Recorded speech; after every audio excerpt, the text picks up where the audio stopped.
आता माझं त्याच्यापेक्षा जास्त लांबून आहे. त्यामुळे आता माननीय मुख्यमंत्री उपमुख्यमंत्र्यांना आणि अजून मंत्री महोदयांना भाषण करायचंय. तर मी निश्चित स्वरूपामध्ये आपल्याकडून काही अपेक्षा आणि इच्छा देखील व्यक्त करणार आहे.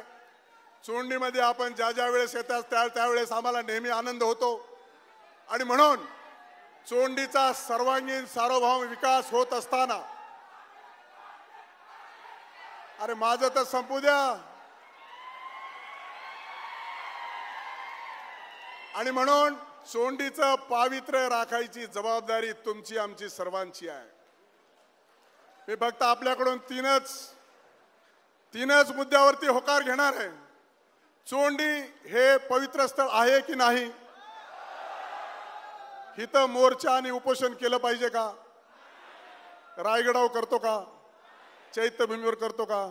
शिवनेरीवर करतो का? मग आपली ही पवित्र भूमी, तर इथं उपोषण मोर्चा काढलं पाहिजे का? नाही. इथून पुढे हे सगळ्यांनी काळजी घ्यावी.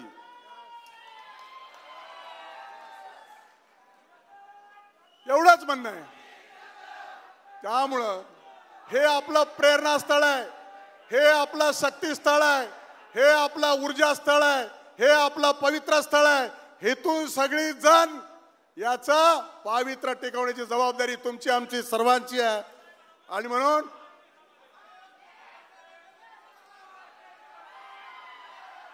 जास्त वेळ बोलणं उचित होणार नाही.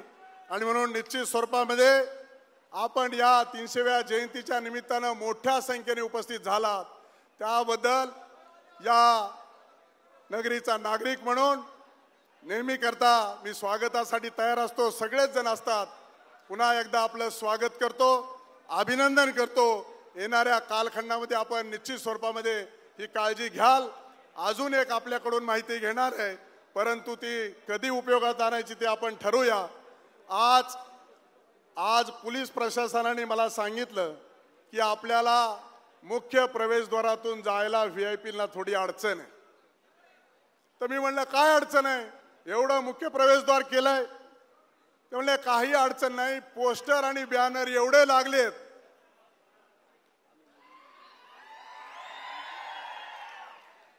तर याच्यावर जे विद्रुपीकरण झालं तीर्थस्थळाचं, याच्यावर देखील भविष्यात कुठेतरी आपल्याला चर्चा करावी लागेल. चोंडी गाव छोटा आहे. सगळ्या महाराष्ट्रातल्या लोकांनी जर इथं बोर्ड येऊन लावायचे म्हणले तर आपल्याला चलायला जागा राहणार नाही. एवढ्या 2 माफक अपेक्षा मी आपल्याकडून ठेवतो. पुढील कालखंडामध्ये आपण याच्यामध्ये निश्चित स्वरूपामध्ये दुरुस्ती करू. आणि म्हणून पुन्हा एकदा मी सरकारचं मोठ्या प्रमाणामध्ये निधी देऊन या तीर्थस्थळाला राष्ट्रीय स्मारक दर्जा देण्याच्या संदर्भात निधी उपलब्ध करून दिला, त्याबद्दल माननीय मुख्यमंत्री, माननीय उपमुख्यमंत्री आणि राज्याच्या मंत्रिमंडळाचं आपण टाळ्या वाजवून अभिनंदन करावं.